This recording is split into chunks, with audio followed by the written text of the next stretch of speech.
আলহামদুলিল্লাহি নাহমাদুহু ওয়া নাস্তাঈনুহু। যাবতীয় প্রশংসা আল্লাহর জন্য। নাহমাদুহু, তারই প্রশংসা করছি আমরা, তার থেকে আমরা সাহায্য কামনা করছি, তারই কাছে ক্ষমা প্রার্থনা করছি।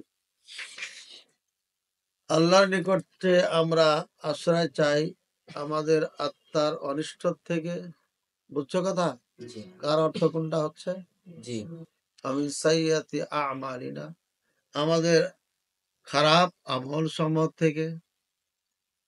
মান ইয়াহদিহিল্লাহু ফালা মুদিল্লা লাহ, আল্লাহ যাকে হেদায়েত দেন তাকে কেউ গুমরাহ করতে পারে না। ওয়া মান ইউদ্লিল ফালা হাদিয়া লাহ, ফালা মুদিল্লা লাহ, আল্লাহ যদি কাউকে পথ দেখায় কেউ গুমরাহ করতে পারে না। কথা বুঝছো? ওয়া মান ইউদ্লিল, আর যাকে আল্লাহ গুমরাহ করে, ফালা হাদিয়া লাহ, তাকে কেউ হেদায়েত দেখাইতে পারে না, হেদায়েতের পথ দেখাতে পারে। এটা একটা মারাত্মক কথা, ঠিক আছে?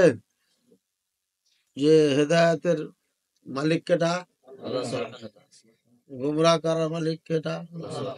এই জন্য আল্লাহর সাহায্য সবসময় কামনা করতে হবে। এই জন্য আল্লাহ তাআলা শিখিয়ে দিচ্ছেন, রব্বানা লা তুযিগ কুলুবানা বা'দা ইয হাদাইতানা। এই দোয়া সবসময় করতে হবে। অনেক মানুষ আছে কোরআন পড়তে বসতে পারে না, বহুত আলেম আছে কোরআন পড়েই না। ফালা হাদিয়া লাহ ওয়া আশহাদু আল্লা ইলাহা ইল্লাল্লাহ, অনেকে অনাশহাদু আল্লাহ ইলাহা ইল্লাল্লাহ পড়ে। অন্যরা সাক্ষী দিচ্ছে কি দিবে কি দিবে না সেটা কি আমি জানি? আর নিজে সাক্ষী দিতে, আমি সাক্ষী দিচ্ছি। ইমাম সাহেব যখন বলবে আমি সাক্ষী দিচ্ছি, তো অন্যরা তার থেকে শিখে বলবে আমিও সাক্ষী দিচ্ছি। তো অনেকে বলে না, নাশহাদু নাশহাদু আল্লাহ ইলাহা ইল্লাল্লাহ ওয়া নাশহাদু আন্না মুহাম্মাদার রাসূলুল্লাহ। এটা নাই কোনো হাদিসের কিতাবে, আমার জানা মতে নেই, নিজের পক্ষ থেকে বানাইছি আমরা, ঠিক আছে? আশহাদু, আমি সাক্ষ্য দিচ্ছি, আল্লাহ ইলাহা ইল্লাল্লাহ, আল্লাহ ছাড়া সত্য কোনো মাবুদ নাই। এমন সাক্ষী দিচ্ছি, শাহাদাতান, এমন সাক্ষী দিচ্ছি, যে সাক্ষী, যে গাওয়াহ, তাকুনু লিন নাজাতি ওসিলাতান, নাজাতের জন্য যেটা ওসিলা হয়ে যাবে, ঠিক আছে? ওয়ালি রাফঈ দারাজাতি কাফিলাতান, আর মর্যাদা বৃদ্ধির ক্ষেত্রে সেটা কাফিলের কাজ করবে। কাফিল মানে বুঝি জিম্মাদার, দায়িত্বশীল। সৌদি আরব গেলে কাফিলের আন্ডারে যেতে হয়, কাফিল থাকতেই হবে, নাহলে হবে না, কাফিল যা করবে তাই। ওয়া আশহাদু আন্না মুহাম্মাদান আবদুহু ওয়া রাসূলুহু, আর আমি সাক্ষ্য দিচ্ছি নিশ্চয় মুহাম্মদ সাল্লাল্লাহু আলাইহি ওয়াসাল্লাম আল্লাহর বান্দা ও রাসূল। আল্লাযী বাআসাহু, যাকে আল্লাহ প্রেরণ করেছেন, ঠিক আছে? ও তুরুকুল ঈমান, এটা নতুন কথা শুরু হয়ে গেল। ও তুরুকুল ঈমানি কাদ আফাত আসারুহা, ঈমানের রাস্তা সমূহ,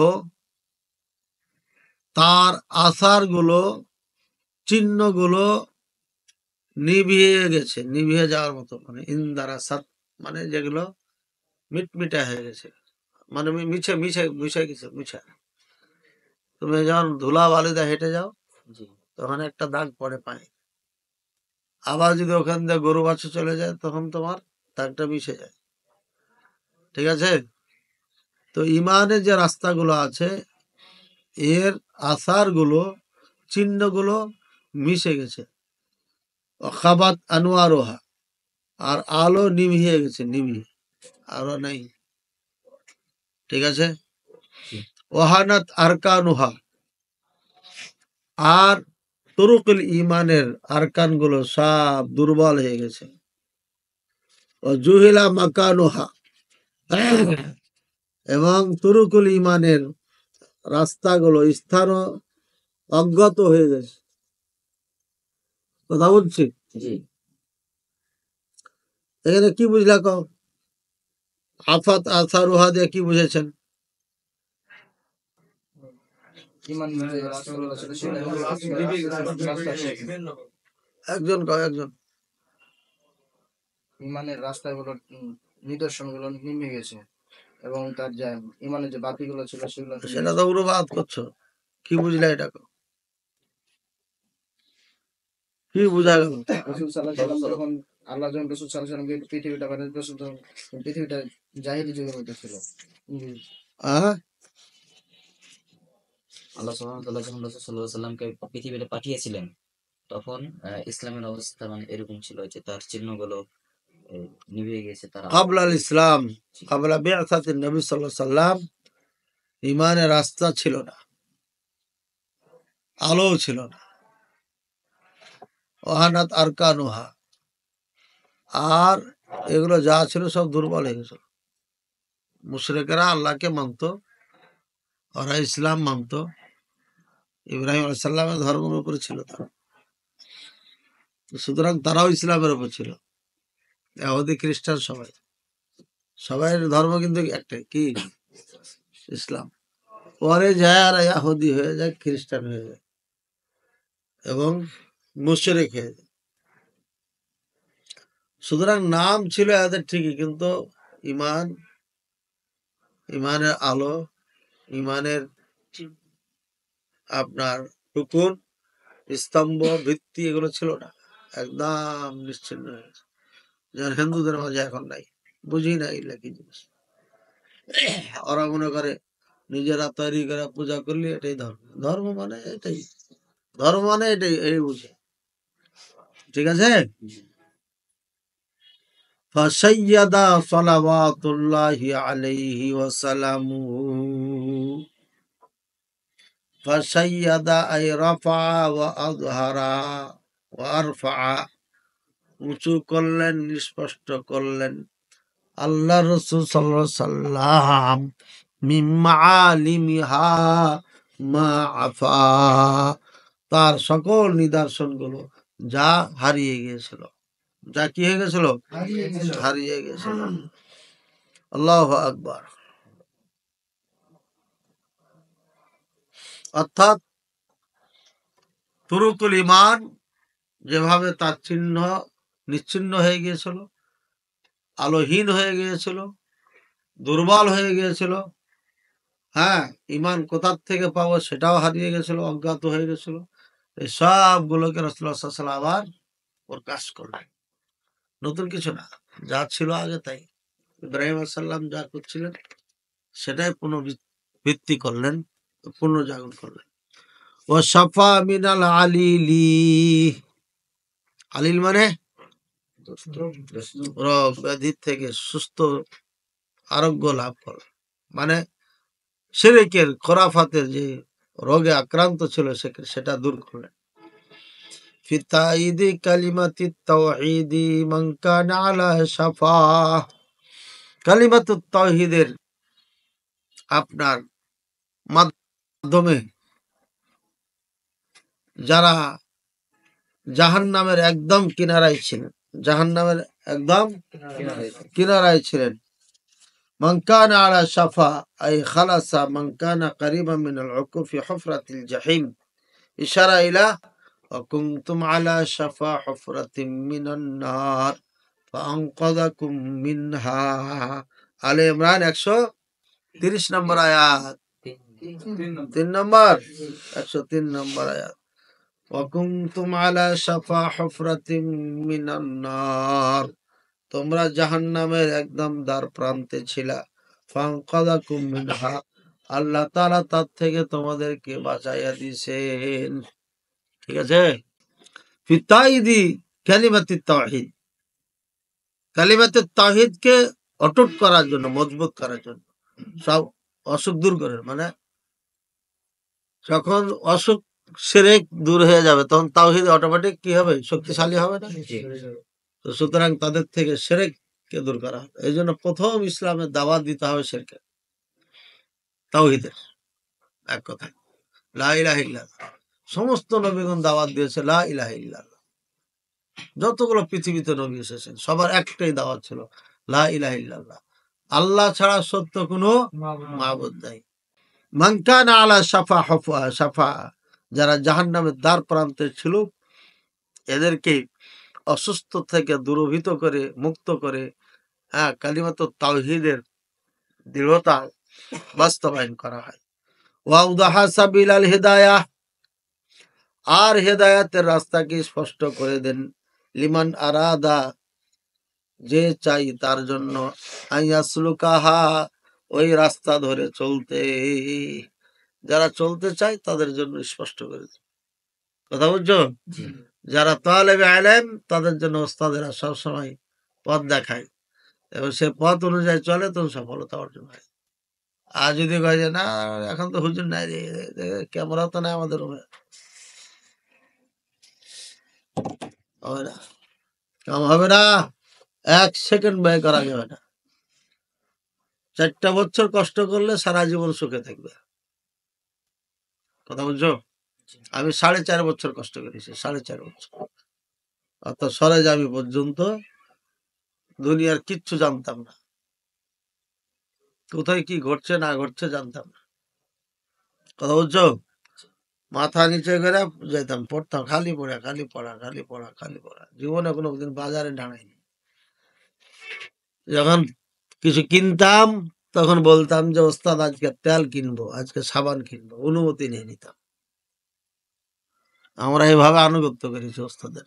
অথচ আমার যাওয়া ছিল বাজার দিয়ে, নরগঞ্জ এখান থেকে বাস টার্মিনাল পর্যন্ত পুরাটা বাজার, তারও বড় বেশি হয়, ওই স্টার হোটেল পর্যন্ত। এখান থেকে পুরা বাজারের ভিতর দিয়ে যায়, 2 পাশে খালি দোকান আর দোকান, দোকানের সামনে দিয়ে হেঁটে যাচ্ছে। কিন্তু দোকানে যে দাঁড়িয়ে তেল কিনবো, এটা পারমিশন নিয়ে এসে কিনতে, বুঝছো? হ্যাঁ, যার কারণে এই 4.5 বছর কষ্ট করেছি, করার পরে আর পড়তে হয় তাহলে এনকে দেখিয়ে, বুঝো না? জি ইনশাআল্লাহ পৃথিবীর যে কোনো কেতাব আমার সামনে দিলে ওইটা বিনা মোতালে পড়ে তার, তাহলে একটু এদিকে দেখি। সব শব্দের অর্থ তো কাউরি জানা নাই, 2-1টাতে দিন থাকবে। দেওবন্দি ছাপার সামনে থাকলে আমার কোনো কেতাব মোতালা করতে হবে না। এই যে দেওবন্দিরা লিখে রেখেছে, ভাই ফার্সি জানতে হবে না, এই যে লিখে রেখেছে না, ইন্দারাসাত, এটা তো আরবি, ওইলে আরবি করে দেশে, আগে তো আরবি ছিল না, এখন আরবি করে দেশে। ফার্সি উঠেছে তো দিন দিন, দেখছে ব্যাপার খারাপ, তখন আরবি করে দেশে।